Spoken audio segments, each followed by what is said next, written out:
Everybody, I'm going to try not to yell at you because we have the forge blower running, so it's going to be a little loud. Tonight, we are tempering this draw knife. I've got the fire going in the forge. We're going to let it get it going a little bit more. But instead of wasting a burn just to temper this, because it tempers really fast.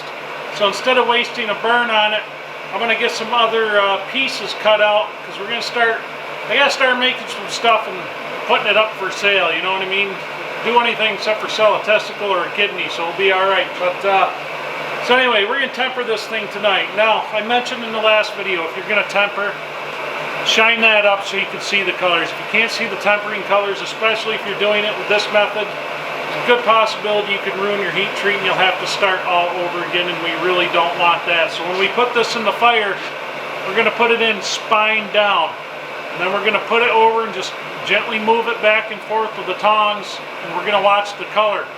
When we get a good straw color creeps up into this cutting edge, into this bevel, we're going to pull it out, we're going to quench it, and that way we stop the heat travel right there, and that should get us a nicely tempered blade. Now, the reason I'm doing it like that, as I said before, I want the spine on this thing softer, and right now it's fairly hard because I used a pretty big torch to do it. So in order for me to soften that up to where I want it, I want to get a little more heat on the spine of it than I want to get on the cutting edge. And what that's going to do, this is going to make this thing a heck of a lot tougher than what it is now. And I've got a couple ideas to show you some things of what I was talking about in the last video. We'll see how far we get tonight. But anyway, stay tuned. I hope you enjoy it. I'll see you on the other side of it.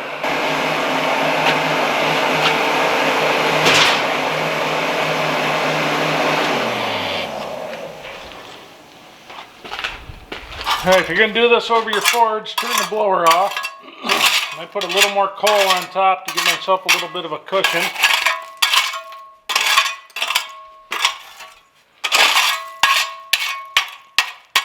If this is thin enough, it's going to take a little bit to heat this up. I'm going to set it in on the spine.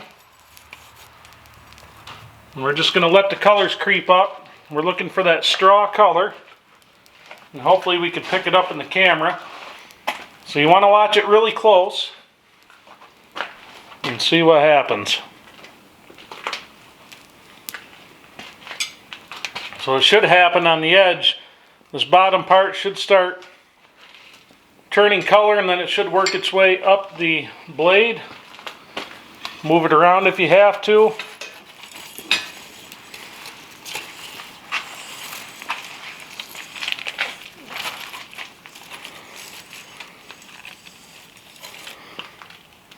There you are. This part's really easy to overdo it and get too much on it, so take your time with it. You can also put it in your oven at about 450 degrees for about an hour for something this size, but it'll do the whole thing.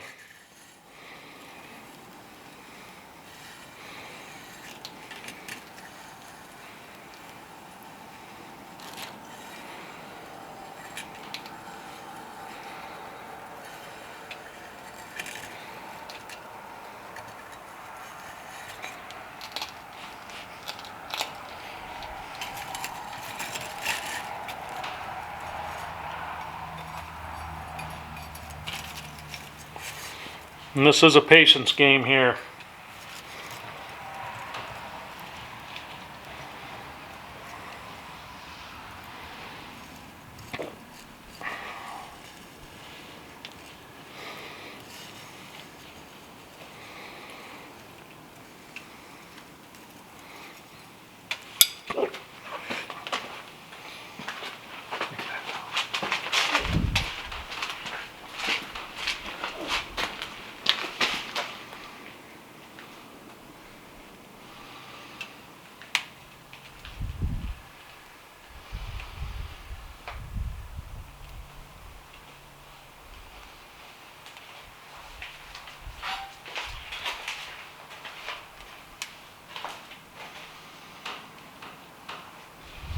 And they're starting to get straw color building up to the blade.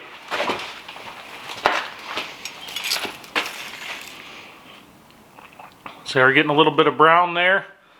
It's about as far as I want to go with it. I can get this one side a little bit more, but keep in mind you're going to have to get the heat off of it quick. So I'm not even going to move the camera. I'm just going to take it over to the quench tank.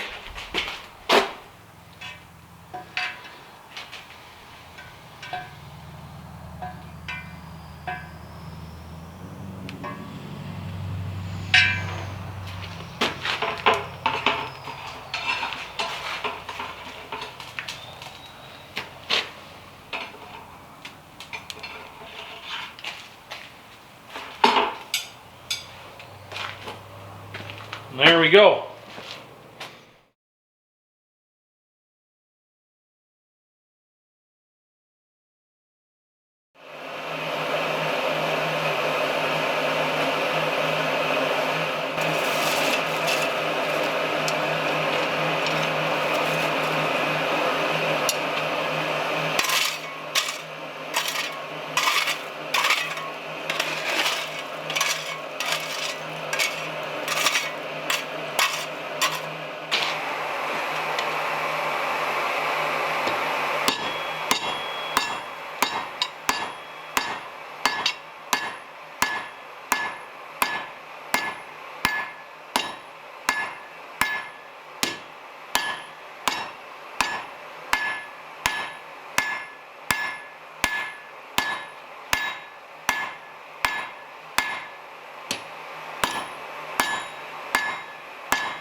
I just like holding on to this hammer. I tell you what, this thing is an animal. I love this thing. So I just drew out what would take me 2 evenings of drawing out with a 3-pound cross-peen hammer. We did in maybe less than an hour with this guy. What a difference. And you know, my arms, they're not as tired as they would be swinging that smaller hammer. Now, I find that a lot, you know, like chainsaws are a good example. So if you're using a 50cc chainsaw and you're cutting 2-foot diameter rounds all day long, you're going to be wiped right out. But say you take a 70cc saw, throw a bigger bar on that, add a lot more weight to it, you're cutting things in half the time, you're not working your body as much, you're allowing the chainsaw to do more of the work. It's kind of the same principle here.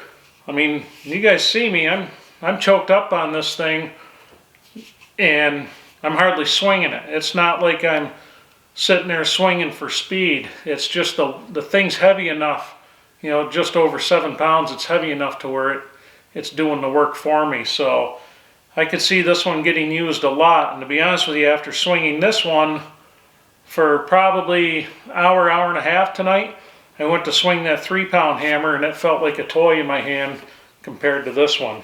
But also in this one tonight, we tempered our draw knife that is for one of our viewers, and we've also started the next draw knife. I'm actually working on a big debarking draw knife that we're going to put on, once it's done, we'll put it up for sale on the website. But I'm going to start doing that, start making some of this stuff and start throwing it up for sale. It's not going to be very fast at first. You guys know how I work. There's a ton of other stuff going on. We didn't even get out here, get the forge fired up to like 10:30, and it's just after midnight now. But yeah, I tell you what, that's going to be a work saver. I feel like Popeye right now. My forearms feel huge, but yeah, I'm happy with that. I'm real happy with that. So tempering methods, I probably didn't show the colors well enough. I was kind of in a hurry because if you're doing it over the coal forge like I was, you have to be fast with it, because once the colors start creeping up the spine of whatever it is that you're trying to temper, it goes really, really fast after that. It's just one of those things. There's not nearly as much control using that forge as, say, there is a toaster oven or your oven inside the house. So if you're going to use your oven inside the house, you want it to, for this steel anyway, I set my oven at 450 degrees and I usually put it in there for about an hour, hour and a half. When I take it out, this entire thing would be a nice tan straw color is the best way to put it. And that's actually oxidation layers. That's why you have to have these shined up before you're going to do them, where you have to look at the colors. Now, if you didn't need to look at the colors and you were just throwing it in your oven, it wouldn't really matter if you got all the forging scale and everything off, or the black, you know, from your heat treating process from quenching, you know, it would be just fine. But for what I'm doing, when I'm doing it like that, I want to be able to see those colors. It's really important because, you know, for thousands of years, that's how they tempered everything. You know, everybody tells you, oh, you've got to get an oven, you got to put it in an oven, it's got to be totally temperature controlled. Well, maybe in some of the modern steels, yeah, you really have to have a lot of control. But for your mild steels or something like this, 1080 steel is one of the most forgiving steels to work. I mean, it's really hard to screw up 1080 steel, at least in my experience. So you can use older methods on this type of steel and get really good results on them. I like it because I like being able to, it makes me feel like I'm more a part of what I'm doing. It makes it feel a little more handcrafted to me than just going in and throwing it in the oven. It's kind of a test to your eye and a test to your patience, things like that. But anyway, I am rambling on like a bastard tonight. I guess there's no fun there, I suppose. But anyway, I hope you guys enjoyed this one. There's going to be, probably until we could get back and closing this thing up and everything else, and as long as I'm working on the house, there's probably going to be a whole lot of forging videos, just because that's what I can come out and do a video on really fast versus getting into some of the other projects that take all day, things like that, or I can't put off what I'm doing right now to run the camera. And so that makes it kind of hard for video output. So it's nice to be able to come out, fire up the forge, and now that I've got that lighting that anthracite figured out kind of down to a science now, it makes it a lot easier. So anyway, hope you guys enjoyed this one. I'll see you on the next one. And if you're wondering about the shirt, this is another guy named Jim over at Lasting Build, so check his channel out. It's a good one. So I'll see you guys on the next one.